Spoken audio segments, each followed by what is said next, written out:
Good morning.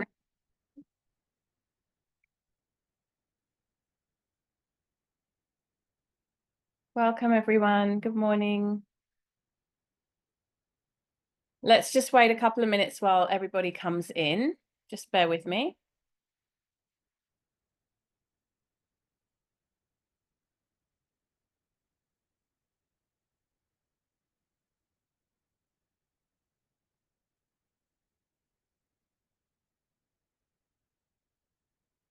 Okay, now let's.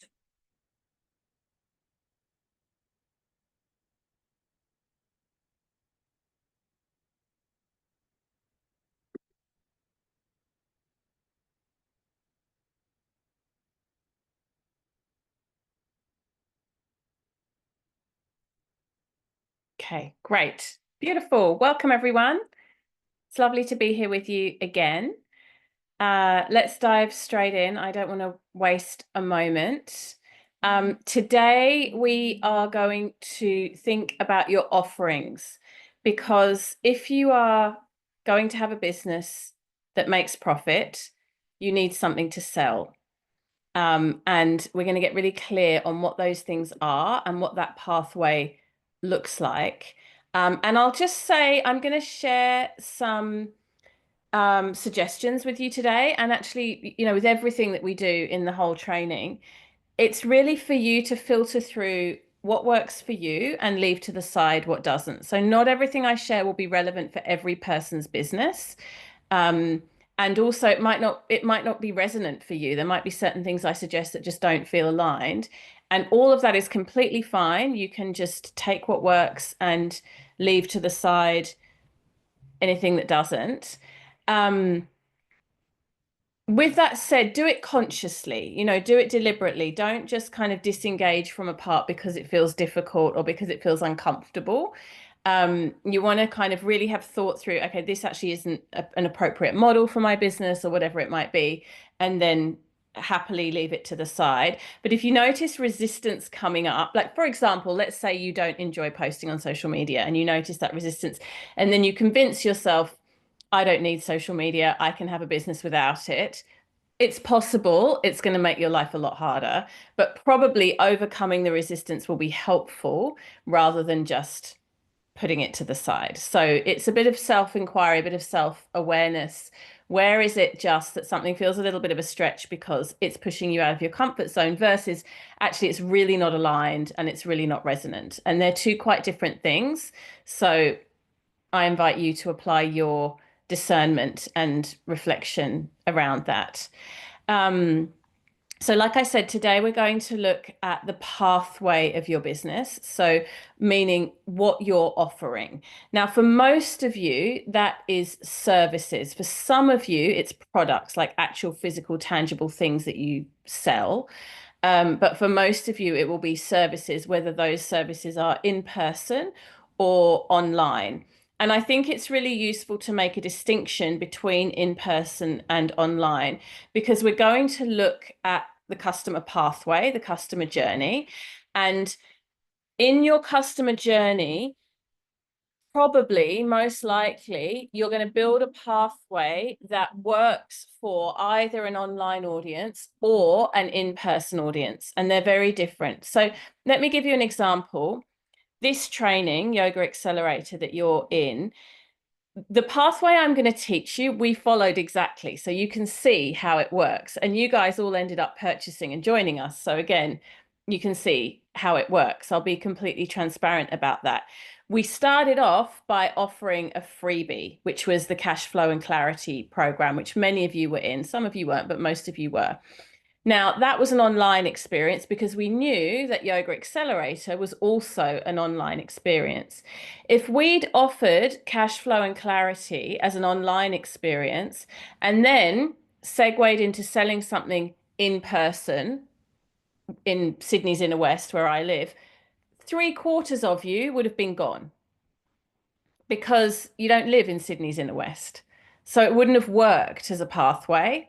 And this is where it can be quite challenging to transition your business from an in-person business to an online business, or vice versa, from online to in-person. because they're different audiences. So you want to map the pathway all the way through for that particular audience. Some will cross over. You know, I have some people that come and do in-person things with me that mostly we've had an online relationship, and the other way, but not much. And I can tell you, I used to run a yoga studio here in Sydney, several yoga studios, which had thousands of people on the database. Not that many of them came with me when I started teaching online. Some, but not as many as I would have expected, in all honesty.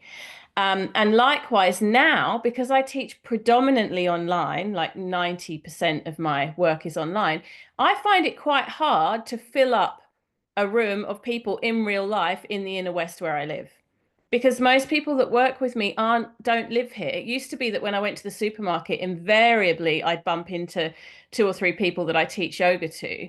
I'm kind of quite glad that doesn't happen anymore because I don't have to worry about my kids misbehaving in public. But you know, these days, most people I know in the online space, it doesn't happen as much. So they're two quite different pathways. You can build both at the same time. That's more work. One of the things that you'll have noticed if you've started diving into the Rachel Rodgers book, We Should All Be Millionaires, which again, I really want to recommend you do, is she emphasizes again and again and again the importance of choosing one thing and really focusing on it. If you try to have your finger in too many pies, it really just dilutes your energy.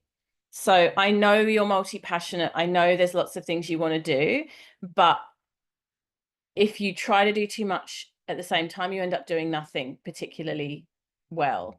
And it's hard. It's hard to cull. Just put it on the I'll come back to this later list and try to stay focused. And I say that as someone who really struggles with that because I do have a lot of things I want to offer and do. So I find it really hard too. But if you really want to see your business grow and thrive, you're going to be much, much better off really trying to contain it into a focused pathway. One thing you can do if you're multi-passionate is you can create what I call an umbrella offering or a container offering that includes several things that you do. So for example, I have Bhakti Club, which is my online yoga and Ayurveda membership for women. And because I'm prolific in what I create and what I'm interested in, I have lots of different things that I want to do, this workshop, that workshop, I want to chat with this person, I want to offer this challenge, whatever. I've now created this container in which I can put all of those things. So rather than having to promote 10 different things in, 2 months, it's join Bhakti Club and you get all these great things. So that's a way, if you're a multi-passionate person that has lots of threads that you're interested in, that's a really great way that you can have one offering that is a container. So I'll give you another example. There's a beautiful woman, Gabriella, who took the training in the last round in October. She's friends with Floss, who's in this round. And she came into the training with a solid, yoga business, but very, very much doing lots of things that weren't all making much money. So several things that were each making a little bit of money. And it was a real drain on her energy. She was heading towards burnout. So she created an offering called The Nest that she runs quarterly. And inside The Nest are many of the different things that she was offering individually now being offered as a quarterly sign up opportunity. And she's killing it. She's doing really, really well. So she's created that clear container. And it's also not confusing for the customers because they're not having to constantly choose between lots of different things. There's a saying in marketing, a confused mind doesn't buy. And a lot of research has shown this. If you walk into a supermarket to buy toothpaste and there's 3 types of toothpaste, you'll make an analysis, choose the one that's most suitable for you, purchase it and leave. If you go into the supermarket and there's 30 types of toothpaste, very commonly what happens is overwhelm, confusion, spend a bit of time looking at all of them, buy nothing and leave. That's, really well documented and proven now. So a confused mind doesn't buy. So what we want is one or two choices, a really clear pathway. You know, at the end of Cash Flow and Clarity, Edwina and I didn't say, you could join Yoga Accelerator, or you could come and see us for one-to-one sessions, or you could come on retreat with us to India at the beginning of next year, or join my Bhakti Club membership. It's tempting to do that when you've got a captive audience, but if you throw spaghetti at the wall and see what sticks, you end up with a mess. So it was like, join Yoga Accelerator, join Yoga Accelerator, join Yoga Accelerator. And the repetition is so important. I've spoken about this already, but I'm going to keep harping on about it. You know, you will be talking about your thing until you're sick of hearing yourself say it. And you're thinking, surely these people know what I'm offering by now, because I have, you know, said it 1,000 times in 1,000 different ways. And I've sent 10 emails and I've done 10 Instagram posts, and you're still harping on about the Yoga Accelerator. But trust me, people are not paying as much attention as you think they are. They don't really care or notice what you're doing. And it used to be back in the day that you could mention something once or twice and people would start signing up and job done. I mean, I remember when I first opened my yoga studios, we'd put posters up on the wall of a new offering and people would just start signing up, you know, straight away. Like all you had to do was make a poster and put it on the wall. That ship has sailed a long time ago. We live in a very, very saturated market, very noisy.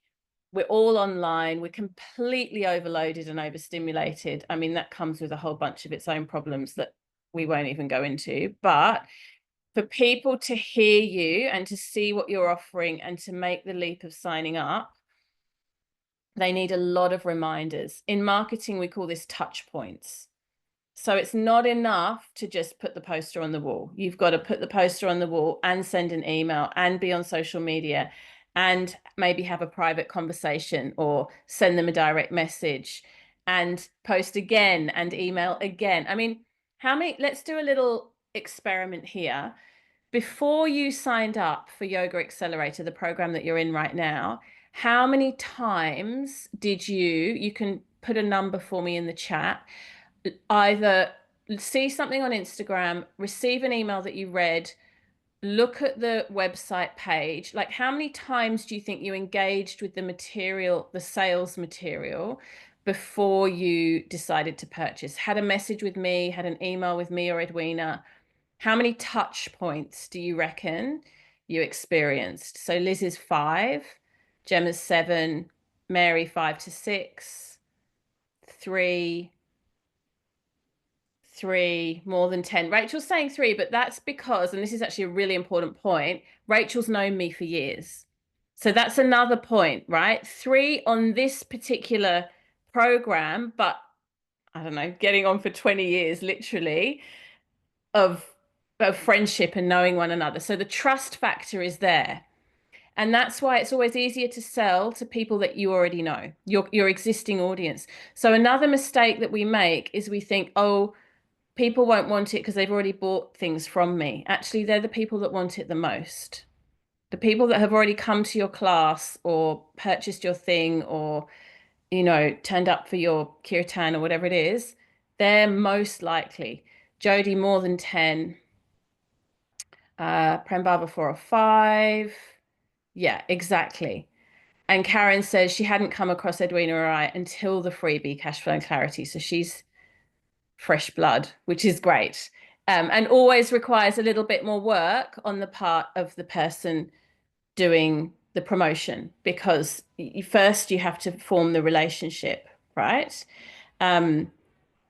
It's a process. So anyway, there's not one single person that just said once, right? Multiple touch points, multiple reassurances, conversations. And so be prepared for that. And honestly, one of the biggest turning points in my business, like one of the biggest mindset shifts I had that really saw me accelerate in my growth, was when I stopped telling myself that I was bothering people or that it was too much, that I was repeating myself too much, or I was emailing them too much, or I was, bothering them. And I did have that story going for a long time, especially I'm English, so we have this sort of natural reserve. And there are different marketing strategies in different cultures. Like, it's quite interesting. I think the Australian culture is very much a combination of the English and American culture in many ways. And in the UK, actually, they are more reserved with marketing and tend to be a bit more cynical as customers too, need a bit more convincing.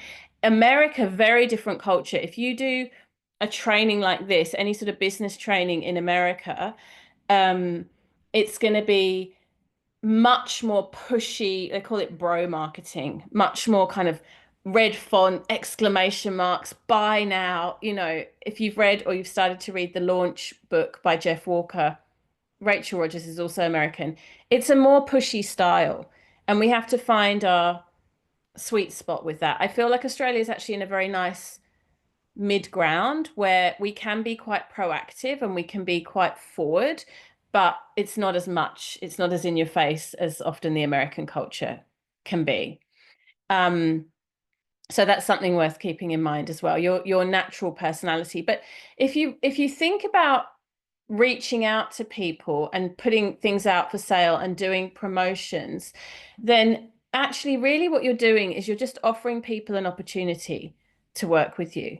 It's like, I know that this training is good and I know that it's going to help you launch your businesses. So when I'm promoting it and I'm saying, please join us in Yoga Accelerator, it's because I genuinely want to be of service and know that I can support you and help you. So if you have an offering that you don't feel good about, if you feel less than about the thing you're offering, that's the first thing to clean up. The first thing to clean up is to know that you feel good about what it is that you're offering, which isn't the same as self-confidence, because you might still be feeling a bit shy or a bit hesitant around your self-confidence. That's different to knowing that the offering that you have is solid. So you really want to be able to back yourself on whatever it is that you're going to offer. And then the self-confidence over time, it will come. Part of the self-confidence is also, and it's a very powerful teaching from Bhagavad Gita, it's not being too attached to the outcome. We're not grasping, we're not clinging, we're not investing our self-worth or our identity.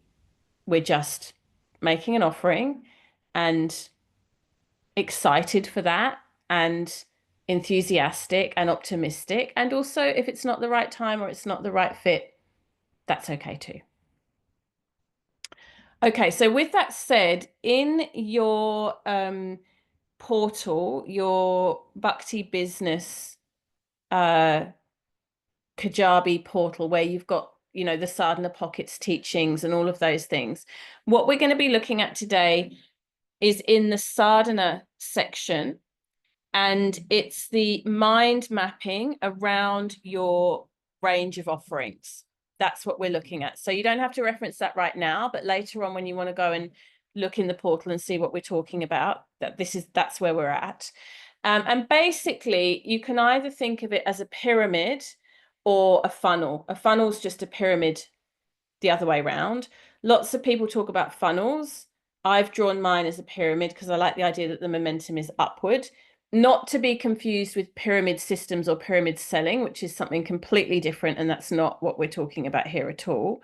The idea being, and it's very simple, that you bring in a large number of people, and a large number of people, what that means is going to be different for every single business, but there's a bigger number at the bottom, usually getting something for free. I'm a big fan of the free offering. Then there is a mid-range point where you are selling them something, you're monetizing, but it's a smaller amount, and that builds the trust factor and it gets you in that working relationship. And then finally at the top, you have an offering that is more expensive and fewer people will sign up for that. You lose people along the way. That's to be expected and completely normal. Now, actually, I'd also add another layer beneath the free offering, which is interesting to think about. And this is something that is fairly new, that it's not that easy or as easy as it used to be to get people to sign up for something that's free. Again, because we're all overloaded. And I'm sure you can remember times in the last month where you've seen something online, thought, oh, that looks interesting, I might sign up for that, and maybe it's free or low cost, and then you think, I haven't got time, now's not the moment, and you don't sign up. So again, this saturated market, we're all a bit overloaded. So what I like to use social media for is the before the free and the free. That's where social media really works. So the first step is you get someone to follow you. That's even before they sign up for a free anything. They're just in your world. They're looking at what you're doing. They've become aware of you. The next step up the pyramid, or the next step on the ladder, is they sign up for something you're offering that's free. Then low cost, then we call it signature offer, meaning your high ticket offer. Now, if you're a more established business and if you already have an audience, sometimes you can play around with skipping a step. So, for example, you might skip the freebie and go straight to promoting a low cost offer. Or you might skip the low cost and go straight to a higher cost. Like, for example, with this program, Yoga Accelerator, you got a freebie. There was no mid-range offer. This is what I consider a high ticket offer that you're in now. We went straight from freebie to high ticket offering. That's because we're quite established. We've done it a number of times. We've got a large enough audience to pull from. But if you're new, if you're starting a new project or you're new to business, I really recommend follow the pathway. So let me give you some examples of what that could look like. For an in-person thing, let's say you're a yoga teacher and you're wanting to build up your classes in person in your local community. First step, social media. You do a really good job with your social media and you generate more followers. And I'm not going to talk much about that because that's Edwina's ballpark. You're going to get a lot of support from Edwina with that. Next step is the free. So the best option I think on that one is to just offer your first class for free. So if you run, yoga at the local gym or community center or yoga studio on a Tuesday night at 6 o'clock, here's a coupon, here's a voucher, come and try your first class for free. Because once they've been once, the likelihood that they'll then sign up and continue to come is very high. So you get them through the door by removing the financial barrier. If you're doing a higher ticket offering, like for example, at the moment, I'm running teacher training in Botany just down the road here. What we did for the freebie was a taster workshop. So come and spend an hour and a half, do a workshop with me. It'll give you a flavor for who I am and how I teach and what you can expect in the training.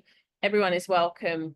And then from there, there's a marketing campaign that I do to invite them to come to the full teacher training. So you can either create a free event or you can have your regular event that people are paying for and offer it as a one-off for free. You can try low cost, like, 50% off, or a lot of yoga studios do something like your first 2 weeks is very discounted or something like that. But again, because there's so much competition, because we live in such a busy market these days, my heartfelt suggestion is free is more powerful than discounted, just to get people in, just to get them knowing. Another thing you can do is if you work one-to-one, you can offer people a free thing in a group setting. So let's take, for example, Sue, who wants to do one-to-one massage and Reiki and energy healing work. She might offer a group session of something like that's related. So let's say a group energy healing or a group yoga nidra or a group introduction to Reiki talk or something like that that's free. And then from that, she sells the individualized one-to-one offering. Once you've got your offering pathway sorted out, then we're going to look at pricing, which is what we're going to do in the next session. So right now, I don't want you to think about pricing. It's really easy to start talking yourself out of things before you've even let yourself imagine what they're going to be. And we spoke about this last time, that we sort of a way that people commonly sabotage is the limiting beliefs come in before we've allowed ourselves space to dream. So for now, I don't want you to think about what it will all cost, like the actual pricing. And I really don't want you to think about how you'll market it and promote it. We're going to get to that. I just want you to think about the offering pathway. That's it. Just stay with me here. Let yourself dream, and then we'll get to the bits that might feel hard later. If you notice the thoughts creeping in around how will I make this work? Will anyone buy it? How much will it cost? Just leave all of that to the side. That's the detail. Right now, we're just in the big picture dreaming phase. And allow yourself for your big offering, your signature offering, to think of something really juicy. Like, what would be your dream? What do you really want to do? Do you want to work with large groups? Do you want to work running retreats? Do you want to work one-on-one? What is it? Do you want to work with people over a long time? Do you want to work with people in a short intensive? Like, what do you want to do? And I always in business advocate that you create and sell what you're passionate about and what lights you up, not what you think the market wants. It's very easy to go, and some business coaches do advocate this. They'll say, go and do a survey, ask people what they want, and then create that. You'll lose yourself in that. It's like if you spend too much time on social media looking at what everyone else is doing. Don't do that. Don't do that. Don't come up with an idea and then Google it to see who else is doing it, because I can guarantee you everyone will be doing it better. I remember, I always use this example because it's such a good one. I remember quite often when my kids come home from school, they're often hungry. They just come home from school hungry.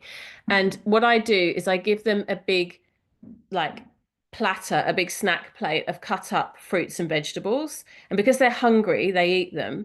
And then that I give them, dinner or whatever if they want some other snacks like, carbs or whatever. But I get the fruit and veggies in first when they're in that hungry window. And at some point, I don't do this so much anymore because I'm more like I have less time. But at some point, I got really into making the platters really pretty, and I'd like cut them all up. And I usually do it before I pick them up, so it's ready when they get home. And then I made the mistake because I was like, oh, my platters are so pretty. I might post them online. I wonder what other people put on their, snack plates for their kids. So I Googled it, and there are people like creating, you know, like bouquet, like things that look like bouquets of flowers, and like fruits and vegetables that are like, watermelons that have been carved like a sculpture. And I was like, my platter is just so bodgy and crap, even though I thought it was quite great. Um, and so don't make the fruit platter mistake. Don't Google and talk yourself out of your offering because everyone else is doing it in such a more schmick, amazing, better way. Um, don't kill your spirit like that. Just be happy with your fruit platter and feel proud of it and know that the right people will come and that you are enough and it is enough. Comparisonitis is never, ever helpful. In fact, I try really hard not to look at what people who I consider competitors are doing because it doesn't lead anywhere good.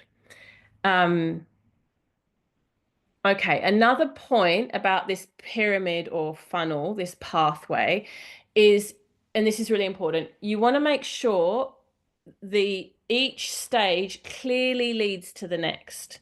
So if you're running a prenatal yoga offering, your Instagram needs to talk a lot about prenatal yoga. And then your freebie needs to relate to prenatal yoga. And then your low cost offer is for pregnant women. And then your signature offer is for pregnant women, right? It's the pathway all the way through. Whereas if your Instagram is quite generic and just talks about yoga, and then your freebie is about Pilates, and then your mid-range offering back to prenatal, and then your signature offering is Pilates teacher training. Can you see how the dots don't connect? You're not bringing, it's called a customer journey. You're not bringing people on the customer journey. So you really need to make sure the pieces of the jigsaw puzzle cohesively fit together. And if you do this well, when you come to launching, when you come to selling, which we're going to talk about a lot later, it'll be easy. One of the ways that selling gets really hard is if that pathway isn't clear. And the reason will be that you've got the wrong people in the room. You're trying to sell pregnancy yoga to people who've got back pain, right? So you've got to have that pathway. And it sounds really obvious, but it's one of the, when we do our one-to-ones, this will be something that for many of you, I'll be talking to you about. And it's very common because you're in it that you can't see the wood for the trees and you haven't noticed that your pathway isn't actually clear. And a big mistake I just highlighted is if you're shifting and changing between online and in person, and that's all messy because you just lose people along the way because you're trying to sell something in Sydney to someone who lives in Perth. It's never going to happen. Okay, so I'd love to hear from some of you. Let me just check my notes. Let me just see if there's anything important. There definitely will be that I've forgotten.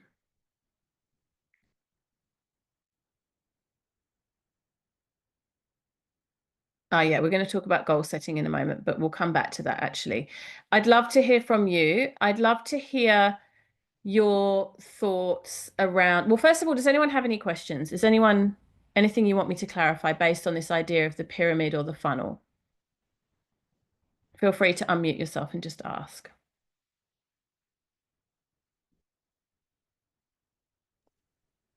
Hi, Katie. And I'm Hi. Debbie. Hey, just to clarify, just that last sentence that you said, if it's the big mistake is between being online and in person. So if we really the customer journey needs to be online for the whole way, if your final offering is an online offering, or vice versa, if the whole offering is a in person. Yeah, if you want the best outcome, yes. And I think you came in slightly late and I spoke about it at the beginning. So if you go back to the replay, you'll hear me talk about that in a bit more detail. But Perfect. you can mix and match. You're making it harder for yourself. If you're new, I really recommend you don't, like new to business, I recommend not doing that. You can sort of make it work if you've got quite an established business and quite a lot of followers. But if you haven't, yes, you do want that clear pathway. I'll go back and listen. Thank you so Yeah, much. no worries. Any other questions or clarifications? Yeah, if hi Katie. So if you've got some followers and some students already, then your high ticket offering is, for my case, the app. That wouldn't be like a lot of my stuff is face to face at the moment, but if I slowly start to introduce some online stuff, so something free that's online and then slowly kind of morph it into an online offering. I mean, I don't think you could go backwards in terms of having everyone online and then go face to face, like you said, because they're not going to live in your area. But going from face to face, slowly stepping it through to online could Yeah. possibly be okay. Yes. What you will find is not everyone will come with you because a lot of Yeah. people that do face to face don't want online. They actually like face to face. Yeah. And what I would also say is, yes, do that 100%. You want to let your existing in-person people know about your new online offering, but actually the bigger job is bring new people into your business who are in the online space.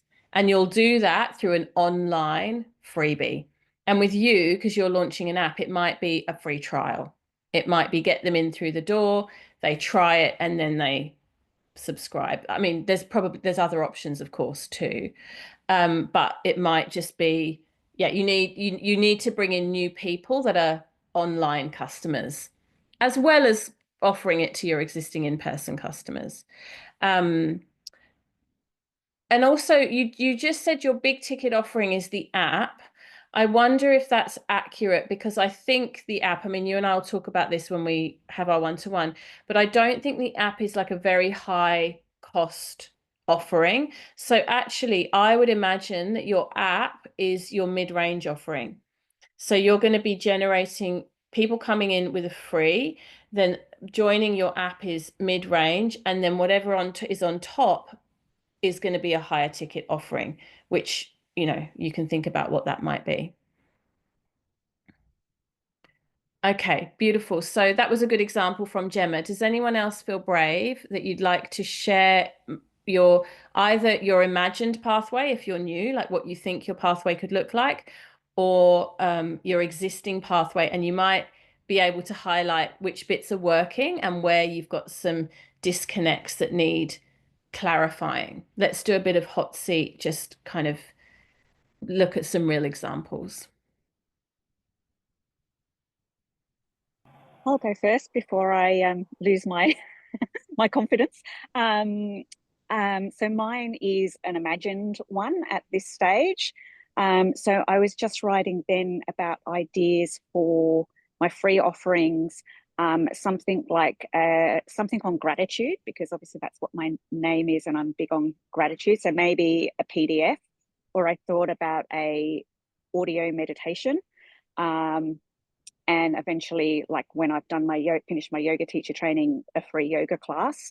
But last night I sat down and dreamed about my offerings. So they're not in any specific order. So I would have to work on putting them on, but into the pyramid. But I've got my my obviously my biggest one would be a yoga retreat overseas, or then weekend retreats here. So I've got quite a few big offerings that I'm imagining. I've got more middle ones where I've got an hour's crystal bowl healing, massage, Reiki, with my signature one of combining the three together.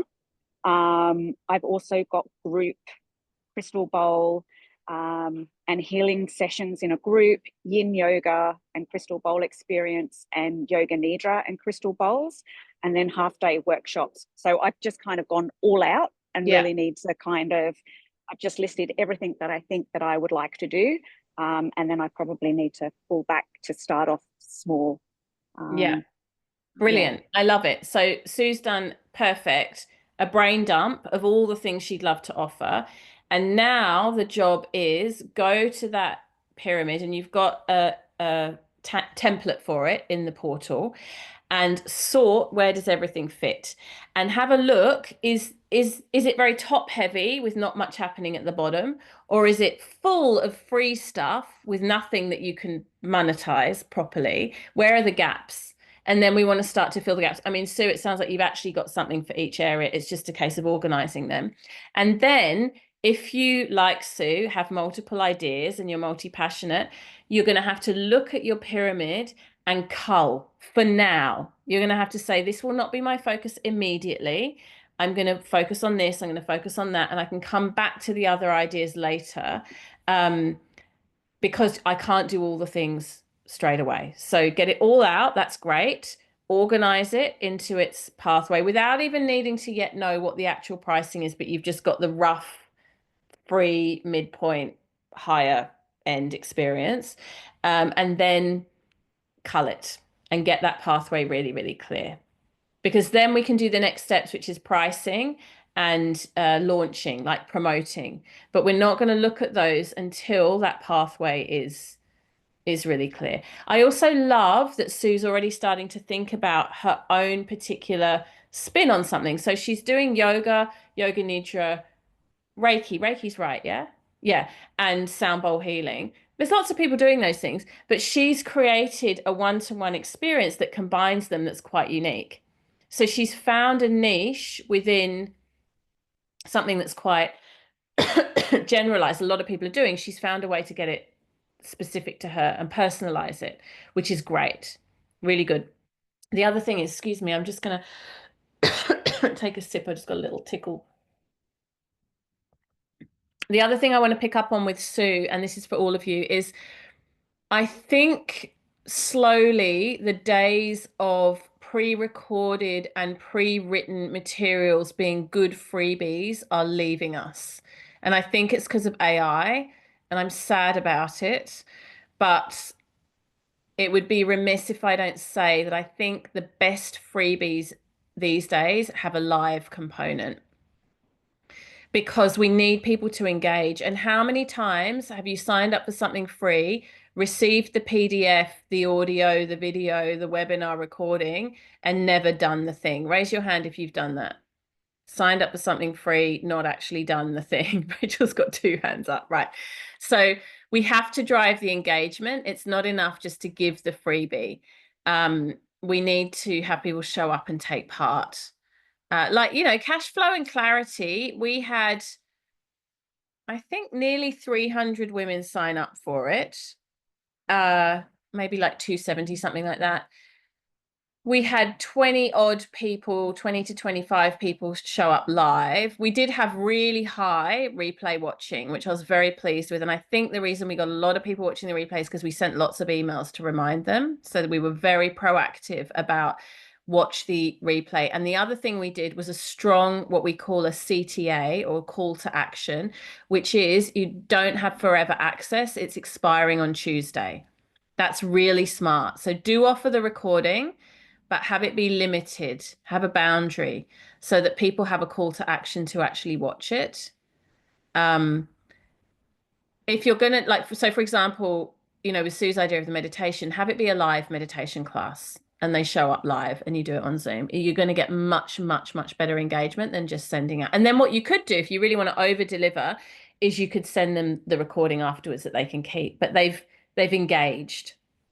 They've you know, done the thing, which is quite hard. Often, actually, I really mean this, getting people into the freebie and engaging with the freebie can be harder than getting the sale. Once people are in and they've formed a relationship with you and they like what you're doing, the sale pathway is quite effortless. But getting them in, because we're all so busy and we're all so distracted and overwhelmed, that can be quite challenging. And another thing about the freebie is, this is a big one, over deliver, give a lot, show them, you know, like give really a lot of value. Don't be stingy in your thinking and think, oh, I don't want to give away everything because it's free and then they won't want to pay me. That is wrong thinking. And I hear it a lot, like, oh, what if I give too much and then they don't want to pay? It doesn't work like that. If you give a lot and you're generous and people feel your generosity and they get something from it, they genuinely get a result, they'll be very much more likely to sign up and do the paid thing. So yeah, over delivering, really giving a lot is really helpful in a business model. Very, very important that you have somewhere for them to go next. I can't tell you how many people I've seen, it breaks my heart, have an amazing freebie or low cost offering and then not have somewhere to send people next. So they never monetize it. I have a friend, a dear, dear friend who lives in Bali, and I'm not speaking out of turn because I told her this directly and she took the feedback. But she organized a yoga summit for women, and she put so much work into it, like her heart and soul. And organizing a summit is a lot of work. And it was very successful. A lot of people came, it was all online. A lot of people came to it. She even made a book. She published a book that was related to the summit. Like, it was a huge amount of work. And it was free. It was all free. I mean, the book I think was low cost, but you know, it was high numbers of people coming in for free. And then after the summit, she called me and she said, oh, I'm just feeling really sad because I've just run the summit. I've got all these women and they're really excited and they're really, like, you know, in the vibe. And I haven't created anything to sell them. I've got nothing. And now I'm burnt out. I'm exhausted and I can't think what to do. And I'm scrambling and help. And actually what we concluded, what we came to, because I went back and forth with her a little bit on it, very lovingly, but she's going to do it again next year and she's going to do it with an upsell at the end. But it was heartbreaking to see how much work she put in and how much she gave for free. And she had these people that were literally like, give me more. Like, I'm ready. I love this. Nothing to offer. Such a missed opportunity. So again, if you're thinking, oh, I'm not going to create a high ticket offering, or I'm not going to create a monetized offering because I'm a new teacher, or I'm not ready, or I don't have the audience yet, or I'm not experienced, that's not the right way to think about it. You have to have this pathway for people to go on. Otherwise, you're warming them up and then you've got nowhere for them to go. You know, it's like saying we're going to run a marathon together. We all start training. We get really good. We're at the point where we're ready to run the marathon. We're super excited. And then, oh, sorry, there's no marathon. So sad. Give the people their marathon, give them what they want, give them something. And then also you build a business model that works. The reason I love this model is because it's generous. And I have had plenty of times in my life where I have not been able to afford to pay for trainings or support that I've needed. When I first started my business, a lot of the ways that I learned about how to do the things I'm teaching you were free. They were by doing people's freebies, Rachel Rogers' freebies, Victoria Washington's freebies, you know, and then over time I started to generate income and I had money that I could spend, and I've now spent money on lots of money on business training and coaching. But in the beginning, I really needed and used those freebies, and I was like the super excited, very committed student because I really wanted to suck the juice and learn. And so I love in my business that I'm able to serve hundreds of women without needing to charge them, and also be of deeper service to a smaller group of women like yourselves and make a living. It's a win-win. It doesn't have to be all or nothing. You don't have to either be generous, be of service, support people and stay poor, or be very wealthy, do really well in your business, make a lot of money, and then forget about everyone that can't afford it and, not show up in service. You can do both. In fact, the best business model is to do both. It really is. So we get to be generous, we get to be of service, we get to, give offerings to people that can't afford to join us for a paid thing, but we also at the other end. Karen, she could have sold the recording. There are so many things she could have done. She just was not organized for any of it. She only got to the point of looking to the end of the summit, which was the freebie.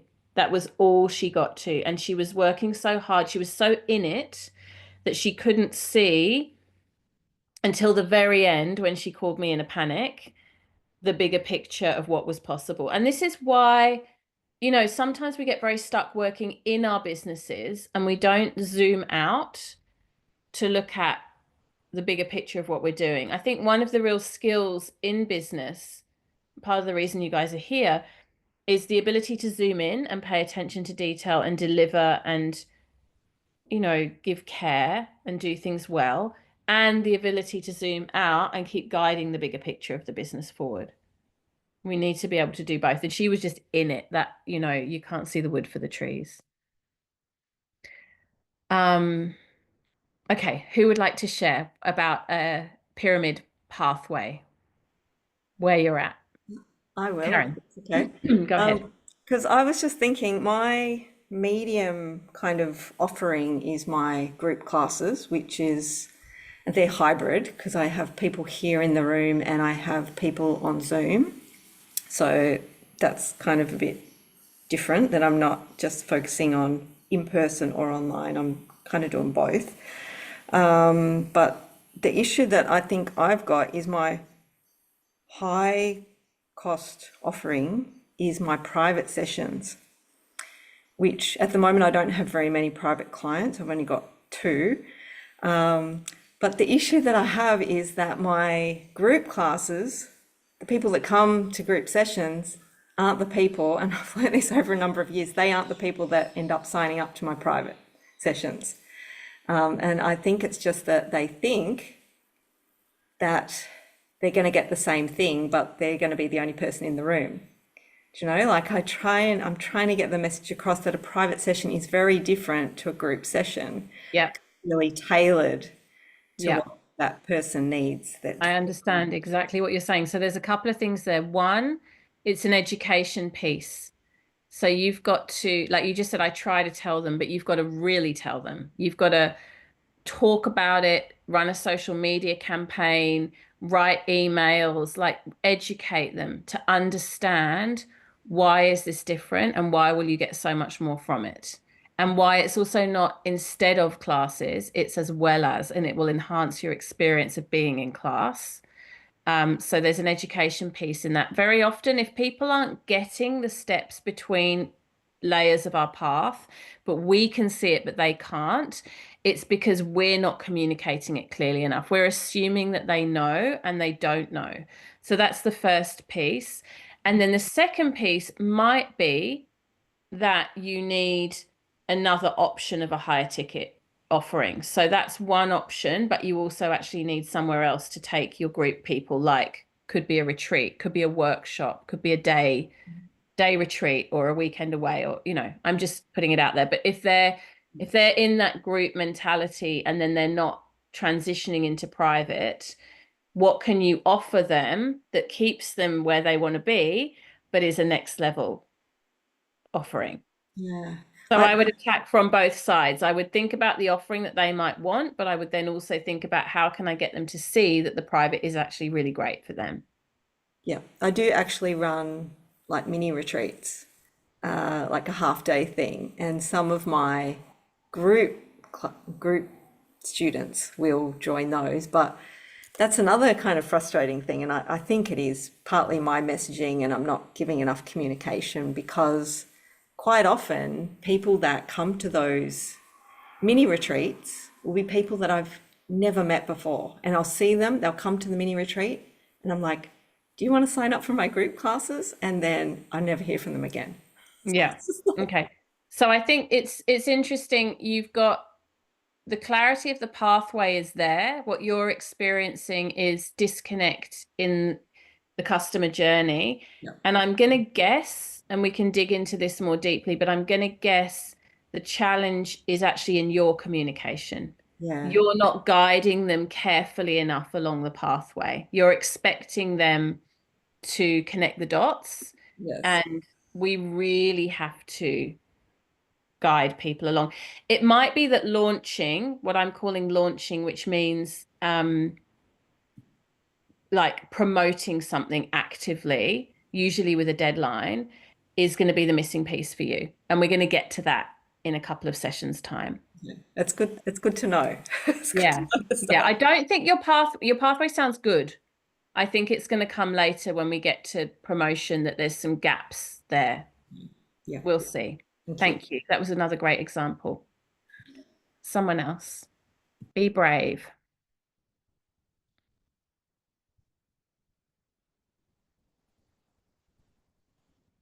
Anyone who thinks their pathway is disastrous or non-existent, want to jump in?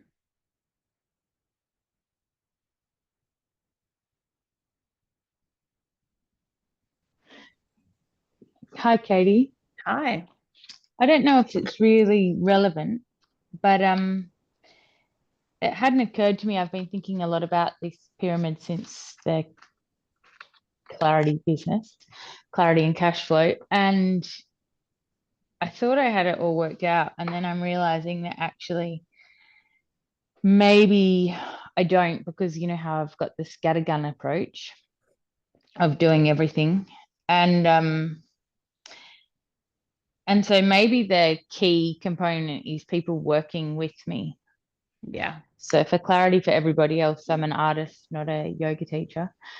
And I mentor a lot of people. And so maybe, and I mentor people through my studio practice too, a lot. And so that's often, obviously that's free because they're giving me labor in exchange, but you're still teaching them along the way. Like it's an investment.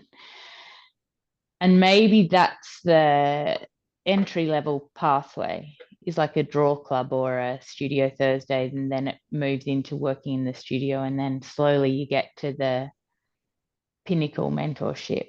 Yeah. But And that at some point it becomes properly monetized for you. So I think for you, I mean, first of all, I was thinking about you. We've already had our first one-to-one, and I was thinking, people say this to me all the time, like, how do you do everything you do? You've got so many kids and you do so much. How do you manage it? And I really felt that about you after our session. I was like, my goodness, you're doing so many things. Like I feel like there must be three of you, some like avatar Harrys around that are just like, because it's just a lot. I went running back inside to get my cape yesterday because I decided I need one. You really do. It's a lot. It's a lot. And so much of it is service. It's of service. But it's like there's become a cloudiness between this entry level that can then progress in other ways. And because you're generous, people are progressing up the pyramid somewhat without the reflection in you monetizing that and it being, you know, you being compensated properly, basically. So yeah, by creating clearer boundaries around what the free offering is, I love that idea of, like, you know, particular sessions they can come to, and then there's a clear next level, and then there's a clear next level, and they're defined and boundaried and paid for. Yeah. Could be a real game changer for you. But to narrow the focus, that I just focus on that one thing, which is the That you mentorship delegate side. as Yeah. much as possible all the stuff happening in the bottom part. And Yeah. that's what will happen. So as your businesses get bigger, and this is very dependent on, you know, where you're at, but some of you are more established and been going for a long time, that bottom layer, you're not dealing with it nearly so much. Like when I teach something like clarity and cash flow, I come up with the concept, I turn up to teach it, but I don't do all the legwork. I have someone that sets up the Facebook ads for me. God bless Tabinda. I hope she never leaves me, my assistant, because she does so much. And, you know, like all the moving parts get done, get delegated out with my input and guidance, but I'm not there doing all that. In the beginning, if you're new, you will be. And I recommend you do, because if you delegate it all straight away, you'll never know how it all works. Like when I first launched my online business, I did everything and it was really hard work. And I did it because I didn't have the money. I was newly divorced. I didn't have the money to pay people to do it. But I learned how to do everything. Like I can do it all now if I have to. And there's something about that that's really valuable. But yeah, lots of delegation. There's, you know, there's a nice process. You can, if you're overloaded, you've got too much on, you can think about, and Harry and I spoke about this, delegate, eliminate, and automate. So that's a nice little, like if you've got 1,000 things on a list of things to do, go through the list and ask yourself, could I delegate this? Could I eliminate it? Or could I automate it? Some things you can't, you just have to suck it up and do them. But usually on any given list of things to do, you can delegate, eliminate, or automate some. It's a helpful little checkpoint to go through. Okay, so this is all to be continued. It's all a work in progress. Everyone is doing brilliantly well. There's one last piece today, which is, so your main homework today is around mapping out your pyramid, your customer pathway, and making sure that your offerings lead from one to the next. I want you to start thinking about your pricing, but I don't want you to get stuck on that before you've got your pyramid in place. So, you know, we're going to tackle pricing next time. I'd love for you to come to our next session with a pyramid in mind, with an idea of pricing, so we can actually start looking at it and getting really clear. The other thing I want you to do is think about some goal setting and some intentions. So I would like you to set some goals for this program. What would you like to have done by the end of it? Would you like to have your freebie set up and be, you know, generating new people coming in? Would you like to have your whole pyramid set up and, you know, automated and ready to go? Like, what are your goals? And I want you to think in terms of your goals about goals that you are in control of, and also some goals that you can't control. So the goals that you can control are things like getting the work done, you know, making the website, doing the social media, writing the emails, doing the back end admin. They're goals that you can do, like you're in control of that. So some of those goals are great to have because that's just your own call to action, your own accountability. Other goals are things like, I'd like to have 10 people sign up for my freebie, or I'd like to sell, you know, X number of places on my program. You can't control those. You can do everything possible to make it happen, but at the end of the day, you know, it's not up to us. It's partly our effort and partly in the hands of the gods. So it's really good when you're doing goal setting in your business to balance, to have an equal quantity of goals that you can control, so you can feel like you're progressing and you're in the driving seat, but also some goals that are usually monetary or numbers based, that are not directly in your hands, although they will be a result of the other goals that you're in control of. Does that make sense? Yeah, beautiful. All right, so I will post the homework in the portal. We've really hit the ground running. I know I gave you stuff to do on Monday, and here we are again, and I'm giving you more to do. But this is it. I really want us to nail this now so that over the next few weeks and months, our foundation is really solid, and we're going to keep coming back to this stuff. We're going to keep revisiting it over and over again and repeating. But this is the foundation. The other thing I want to say, and I'll leave you with this, is when you're doing things like planning your pyramid or your goal setting and all that good stuff, I want you to think about the headspace that you're in when you do it. So really create the space to do it in a way where you feel calibrated. Light a candle, sit and meditate first, bring yourself into the zone. Don't just sit there in a mad rush with 1,000 other things on your plate trying to figure out your pyramid or trying to figure out your pathway. Create some sacred space for this, because this decision making is something you're going to then have to work with over a long time. It's not just something, pull it out the sky. What we really don't want to be doing, especially for my Vata people in the room, is chopping and changing. That's a sabotage move. Oh, I'm going to do this. No, I'm going to do that. Oh, I've changed my mind. And all you're doing is rearranging the furniture. You're not actually selling or doing anything in the world. Some people do that for years. Maybe there's some people in this space who've done that for a long time. Yeah. So we sit down, we're in a good mental space. I like to clean the house. I like to clean up, light a candle, some incense, meditate, really get my notebook out, maybe a nice cup of tea, like make it into a ritual, make it into a ceremony, and then do the work. Journal, mind map, pyramid, get it all out.